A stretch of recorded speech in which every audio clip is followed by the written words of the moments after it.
Welcome back to Hong Kong Direct. We've got a tribute to Beauty Generation coming up shortly and an interview with Christophe Souman, Graham Cunningham and Ed Sadler, my special guest, still with us. Don't forget they're on the website hkjc.com. Head to the Multimedia Showcase and you'll find a full preview there at about 6 o'clock on Saturday night for Sunday's 10-race programme at Sha Tin. 2 races on the all-weather as well. Christophe Soumillon unfortunately missed last weekend's meeting and missed the winning ride on Nomcore as well. The 10-time champion jockey from France though is back for a short stint here in Hong Kong through to February. He's had over 100 wins already here in Hong Kong, including Group 1 wins and HKR wins on Good Bar and Admire Mars in last year's mile. Ed Sadler was out at track work this week to catch up with Christophe. Well, Christophe, it's good to see you riding here now in Hong Kong after all that's been going on in the last few weeks. Yeah, thanks for that. I'm really happy to get out that bubble. Finally, I can do what I really love every day. Riding horses and compete with all the jockeys. So yeah, I'm very excited to be on race day on Sunday. And my feelings yesterday and this morning are very good, so I'm fit and well ready to go. Let's get the bad news out of the way before we get to the good stuff. Last Sunday, watching Nomcore and Lucky Patch win, what was that like for you? I knew they're gonna run well, probably win. I was ready to see even Admire Mars fighting a bit with Golden 60, but this didn't happen. But anyway, I came here to try my best. I knew I have some good rides. Last Wednesday in Happy Valley, I lost 5 winners, so same. I knew I have good rides. I'm coming here to compete and trying to do my best. Unfortunately, the rules are the rules. I get positively tested in the US. I already lost this year Breeders' Cups. I could win the French Derby, I couldn't win the Arc, I couldn't win many big races, and I couldn't be on the horse on the right time. Sometimes because we didn't take the greatest decision, and sometimes because, you get the COVID-19. So, like I said, I'm happy to be there.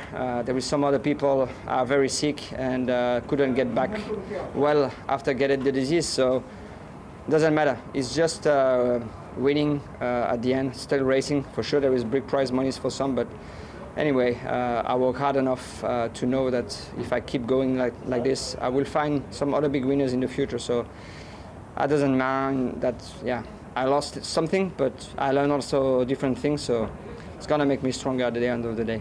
Have all of those setbacks, those lost opportunities tested you this year? I don't know exactly what's going to happen now, but for sure I'm going to go through all these things.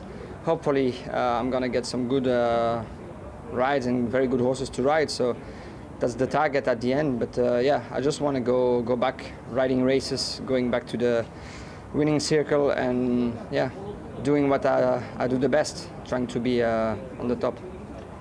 So you start off your stint then this Sunday. What's your preparation been like to get your head around the form and the horses here in Hong Kong to make sure the good way was that because I was locked up for more than 2 weeks now, nearly 3, I had the time to look the races properly and analyze every horse's track walk and the way they're improving or not. So it was quite good because, like I said, when I came my first 2 race, they are fully booked. It's the same thing until the 1st of January right now. So I feel a lot of good support from the owners and trainers.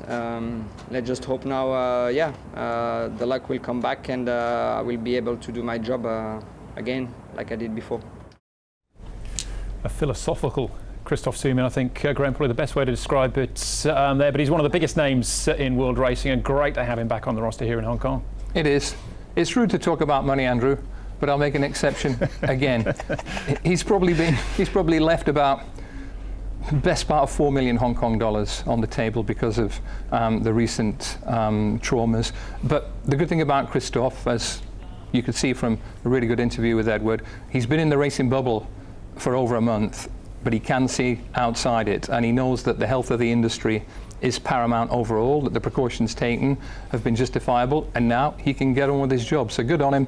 He's got plenty of more good years ahead of him and a few good weeks in Hong Kong that could offer something really significant. Yeah, he's only here, Ed, until middle of February, but he can definitely make a splash between now and then. He already has in his time in Hong Kong in the past, Andrew, with big wins on horses like Good Barbar, Viva Pataka, Bullish Luck, and I know it says that he's licensed until the middle of February, but you would imagine that if he were to pick up a good Derby ride, he might even try to prolong that stay into March to win another Hong Kong Derby. It hasn't been a great 2020 for him, as we all know, so he'll be wanting 2021 to come around very quickly. He certainly will, as will most of us, I should think. Now, on to Beauty Generation. I'm sure you caught up with the news that he retired after that mighty effort in the Longines Hong Kong Mile last weekend. Couldn't quite recapture his crown, but a two-time winner on International Day, a two-time Horse of the Year as well, and the holder of the most amount of money ever won here in Hong Kong at over $106 million. He bows out as a champion here of Hong Kong racing.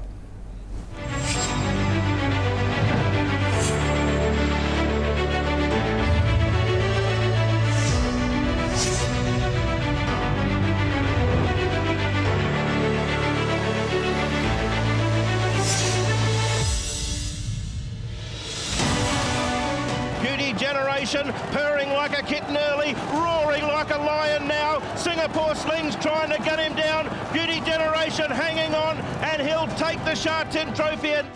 You know, what he did was amazing. The ride he took me on, it was phenomenal. To go to the races, I walk over to the races knowing I had him to ride that day.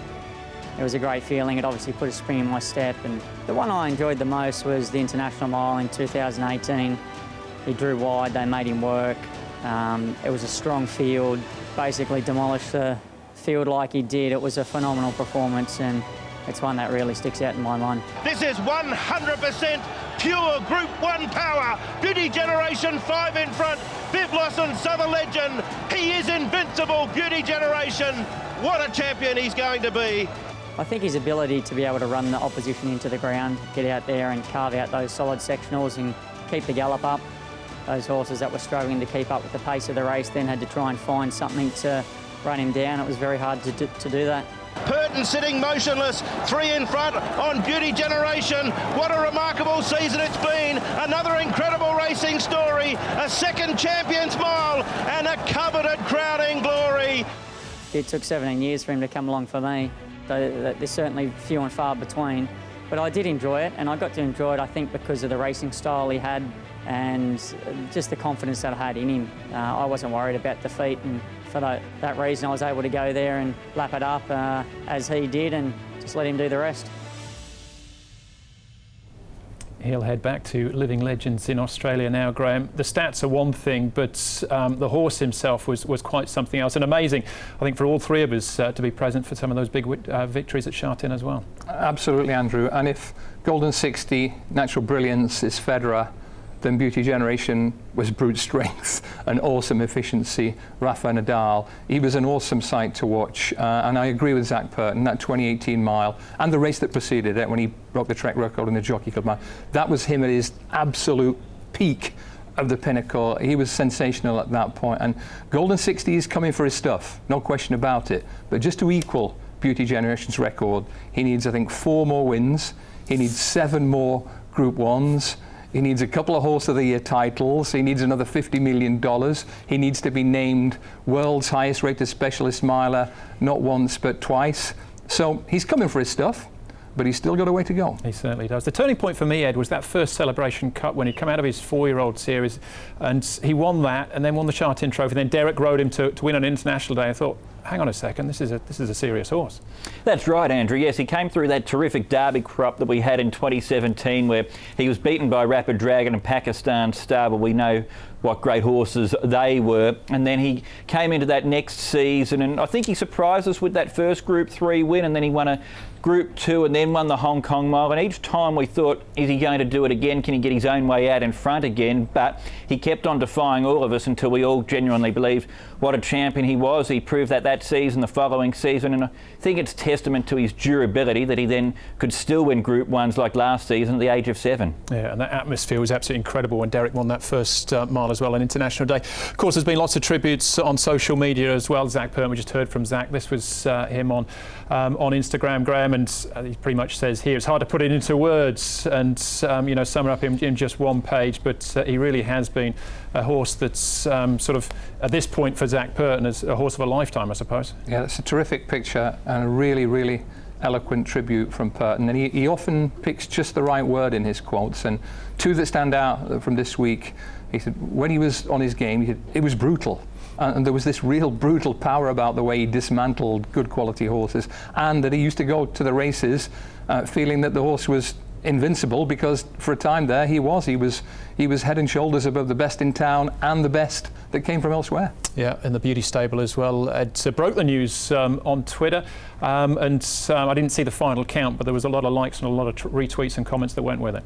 There were. He's a horse that people wanted to watch Hong Kong racing because of him, wherever they were right around the world. And it's great to see, Andrew, that he's going to go to a terrific home in Living Legends. I've been fortunate enough to spend a bit of time there, and there's a lot of other greats of Hong Kong racing there too, like California Memory, Bullish Luck, Silent Witness. So he won't be the only former Hong Kong horse near Melbourne Airport for his new home. And there he is, just back in the early days, Graham, as well. Beauty Generation. Who could have predicted that from that photo when he was a foal? Hyde Park, that is.